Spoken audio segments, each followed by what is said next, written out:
Hello, boys, again. Welcome back to the Tefillah awareness Shuir. We're now in our fifth week of this wonderful Shuir. My name is Yehuda Schwartz, and I want to welcome any new members or all new members to this amazing group, which will hopefully going to create an awareness of how to daven properly in shul, how to behave in shul, how to be able to down to the Baruch Olamim, being able to just focus only when we're in shul and nothing else in between. So we're now up to Siman Yud Beis Sif Tes. In the Shech we do, once again, we do two Sifim a week on this, and also a Sefer called Tefillah with Meaning for Rabbi Moshe David Leibowitz. We focus on that as well. The other day, later in the week, we focus on the Archas Yosef of Chaim Kanievsky, as well as a story from our Pesach Kron. So, Baruch Hashem, it's a jam-packed schedule. And before I start, I want to first thank Hashem for giving me this idea. It's been an idea I've had for a number of years already to want to do this kind of shir. Because I've been singing myself a lot in shuls wherever I've gone to, in which people are not aware of what it means to daven properly in a shul. People just walk into shul. Some people, most people, Baruch Hashem, are like us, who are able to come to shul. They understand the importance of davening with the minyan, the importance of walking to shul properly. There are some people, unfortunately, who don't know more about this, and then they need this awareness as well. So, with that in mind, that's why we took the share upon it, and hopefully continue to grow it. Please spread it around town, WhatsApp groups, other kinds of ways, messaging, wherever way you want it. We'll share the link after the share as well to please share in your statuses. We're also on YouTube, and hopefully we'll expand to other platforms down the road, all the shirim as well. Shares 1, 2, and 3 are not on YouTube currently yet, but hopefully it'll be over this week. Hopefully before Pesach. Okay, here we go. We're off to Siman Sif Tes, and here we go. Mitzvah Gedolah. It's a great mitzvah. Lispal Bezek Knesses of a Beis Midrash. To daven a Beis Knesses, which is called a synagogue or a shul, whatever you want to call it, or a Beis Medrash, or in a study hall. Now that is, what does it mean? Hashem, in earlier times, the Beis Knesses was used only for davening. And the Beis Medrash study hall was designed only for learning Torah, according to the Mishnah Berurah.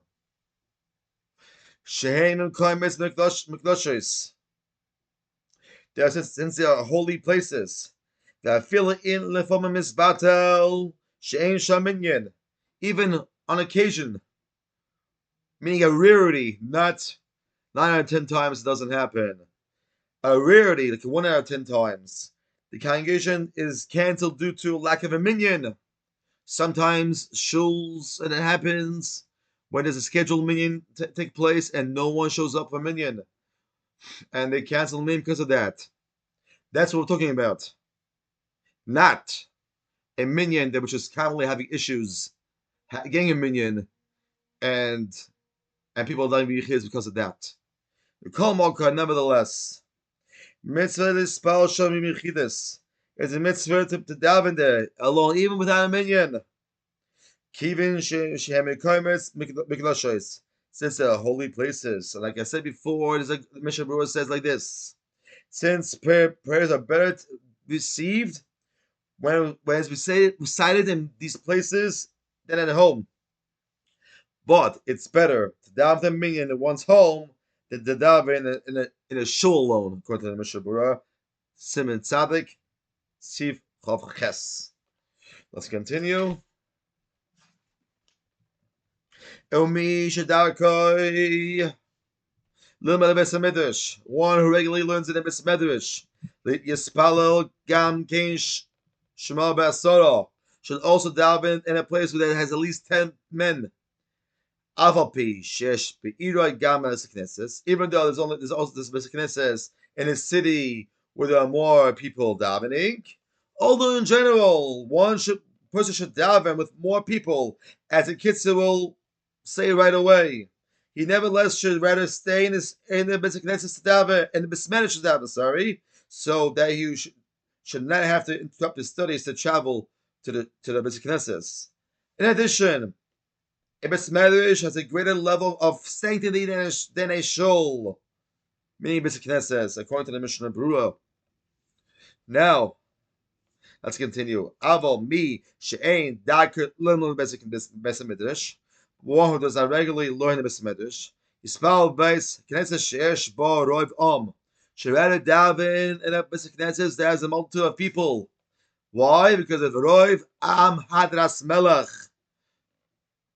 For this rule, roiv am hadras melech, with the multitude of people, and is the glory of the king. You know, the glory of Hashem is increased in proportion to the amount of people who are davening there together. And the Mishnah Berurah writes over there in Simon Tzadik, writes that it applies only to a private Bismedrash. However, the sanctity of a designated public Bismedrash is such that even one who does not regularly learn there should rather daven with a smaller tzibor than a shul with a larger tzibor. And we continue. Yesh bia shtei batakinesias. And it said it has two batakinesias. She go to the one that's further away. Why? So that she should receive reward from heaven for the extra steps that it takes to get there. There's a whole mochakas of this. Actually, we'll discuss it right now. Shem Levi says in brachas daf mem zayin on the base. A person should always awake early to go to shul. So he should be counted for the first 10 men to arrive. Even 100 people come after him. He receives a heavenly reward equal to all of them together.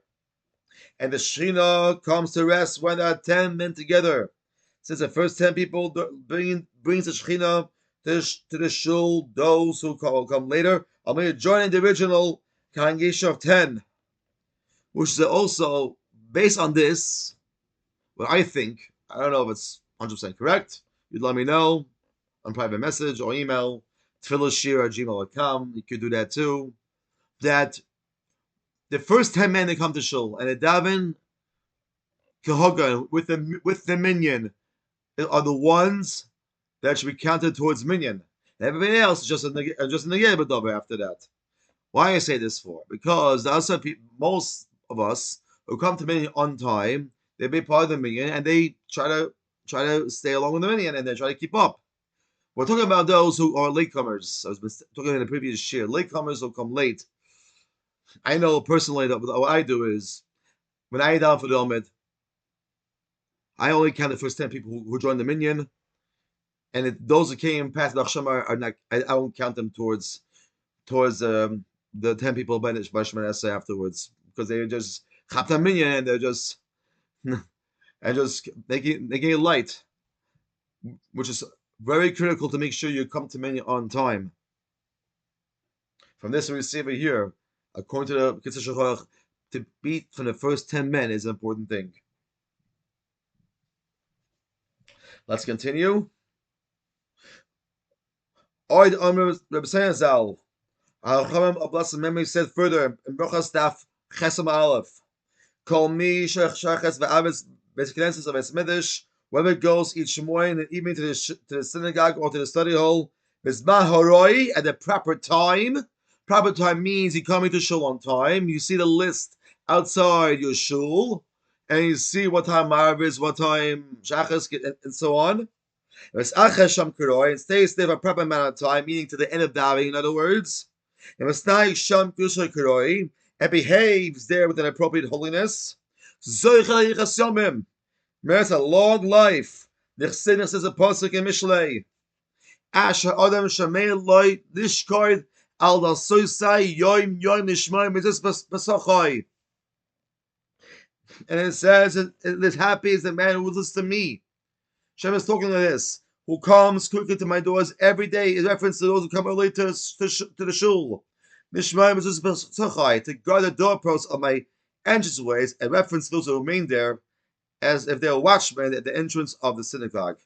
Now, what does it mean here? According to the Rabbeinu Yonason, one who prolongs his stay in his shul is rewarded measure for measure, by having his life prolonged. And also, Ichsev Basrei says afterwards, Ki matzi matza chayim. For he who finds me, Hashem finds life. Also, who instead spends time in his shul is referred as the one who finds Hashem. For Hashem is found in the shul, seeing brachas lavavim aleph, and he merits to find life. One more halacha we'll do. I know it's getting a little late already, but we do 2 halachas a week. Yesh la'alam l'kboy le'betzkes le'betzmesh espal shem kviyas. Person should establish himself at a specific shul or besmedrash. She espal bam shem kviyas, which he happens all the time. In addition, he should establish there for himself a specific place to stay, to daven. And he's placed within 4 amas.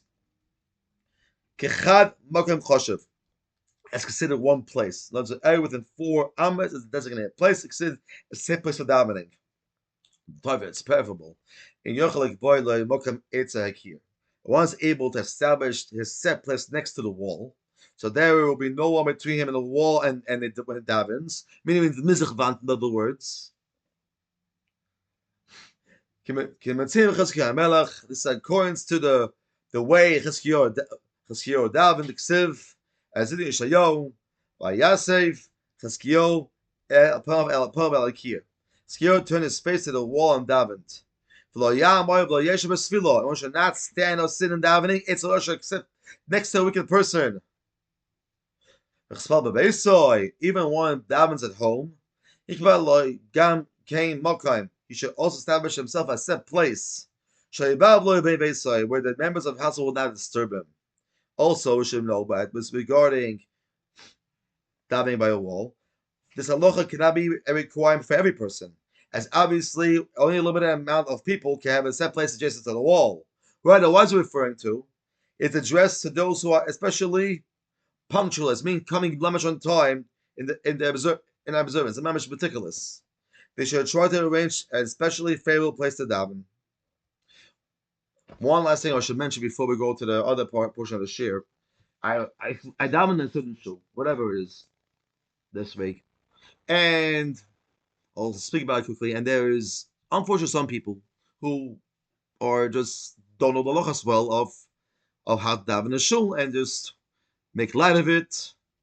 It's not so appropriate the way it goes. And the problem is that these people have connections to the Gaboyim or to the people of the shul, and they want to go to the Omid to daven for the Omid. Says the Shulchan Aruch the following words. And this is something everyone, Rabbanim, Gabonim, need to take this into consideration. When sending someone to the Omid, we'll discuss that at a later date in length. A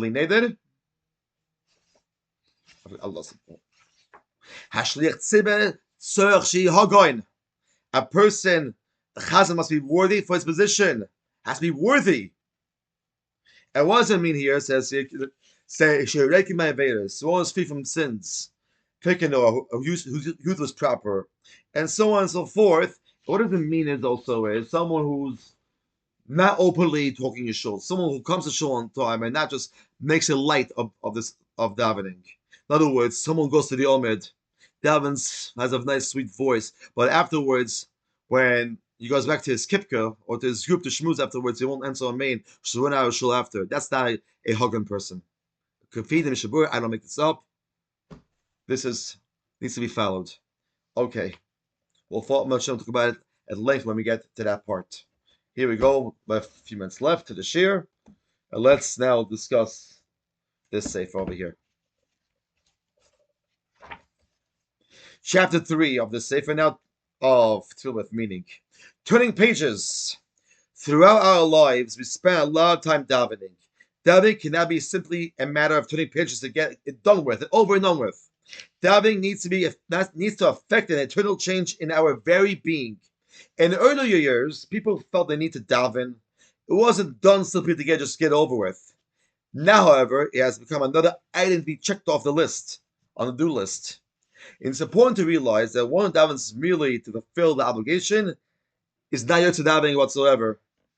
It's according to Moshe Weimiger in the name of Yosef Dov Soloveitchik. In earlier years, people were not so well off. Today, we are fortunate to be blessed with so much, yet this makes it harder to believe in the power of our davening, according to Vani Tefillah.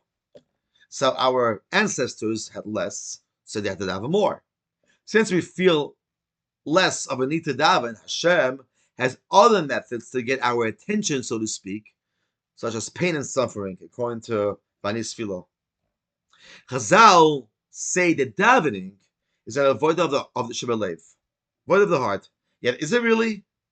Many people view davening as something that needs to be done, over with, finished, so they can move on to the next part of the day. They run through it as it's a burden, just and that's it. The Shulchan Aruch in Simin Tzadik Ches Sif Gimel says that one should not approach davening this way. And Mitzshem at a later day will discuss it hopefully as well. The Mishnah says not to make tefillah permanent, not make it kiviyah. I think we spoke about this in Rav Chaim Kanievsky's Achas Yosher Sefer last week, which is, as the Batanura explains, means one should not say, "Well, I'll be done with this obligation already." Ain't davening and daven without any emotion. Adel Soloveitchik said that in America, people just want to be done with davening. The main thing is not the davening itself, but did I daven properly and fulfill my obligation? As mentioned by Moshe Weimiger, we don't do anything without a reason. And the same holds true for davening. When we daven, there has to be a reason and goal. What is the reason you come to shul? And now the last, I think we'll stop after this little part here. Maybe we'll save this little time to go a little further. If a person would have to read a Chinese newspaper for an hour or more a day, you would expect him to understand what he's saying? Of course not. I don't speak Chinese or Russian. This is the feeling that many of us have when we daven. Most of the time, we just turn pages without understanding or thinking. I'll just look at this. I could do yeah. Most of the time, we're just turning pages without understanding or thinking what we're saying. But the emphasis is we should spend time learning and the meaning of the words before we daven. One can recite thousands of tefillahs during his lifetime without understanding what they mean. He may even mispronounce the words because he doesn't understand them. As part of their daily schedule, yeshivas should teach the meaning of davening. The problem is that many Rebbeim also don't understand the meaning and lack the ability to teach it to their students. Perhaps Rebbeim should be trained to understand the meaning of davening so they can share this knowledge with their students from a very young age. When sadly years can pass without tefillah having any meaning, it's no wonder then why people talk during davening. What else should we start? If not now, grab an English translation or even Yiddish translation, doesn't matter, of davening, set aside time to read it, making your davening real. We'll stop over here and I'll explain it. Discuss it right now. Give you an example. Yesterday, I went to a PTA for my son's yeshiva, and I had a discussion with the Rebbe about does he teach the Tamim how to daven. First of all, my son's in first grade. Can I know her? So I wouldn't really expect children in first grade to understand what the meaning is. It hasn't meaning to them quite yet. The focus is really Kriya, and a little bit of Chumash. What I'm referring to is in the older grades, like third grade and up, or even fourth grade and up, should learn the translation of meaning. Persian Milas is key. The other issue is that I've seen kids just rumble through davening, and they skip half the words, and they have no clue what they're saying. And why? Because, for the simple fact, you just want to get over davening.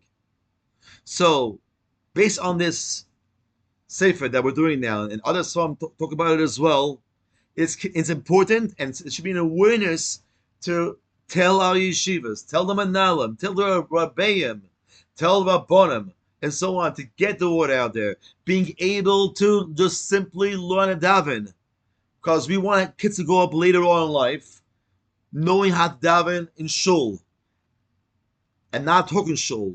Tefillah should have a meaning to them. And not only this, in the older grades, teach halachas of davening. Let's Hashem, one day we're actually working on having a kids share in person on a Zoom at Hashem down the road. For hopefully this will go globally to teach children how to daven with a minyan, and also how to daven. What's the meaning of Moda'ani, Ma'atoivu, etc. Hopefully people will take heed of this words, and please spread the word about this year so people can understand how to daven like a mensch. It's important. It doesn't matter if you're a Hasidic Shah, Sephardic Shah, or a Litvish Shah, or Babavda. It doesn't matter. We're all daven one tefillah, daven to Hashem, and Eibishter helfen. Then that's we should be able to continue to steig in learning how to daven like a mensch. Have a wonderful day.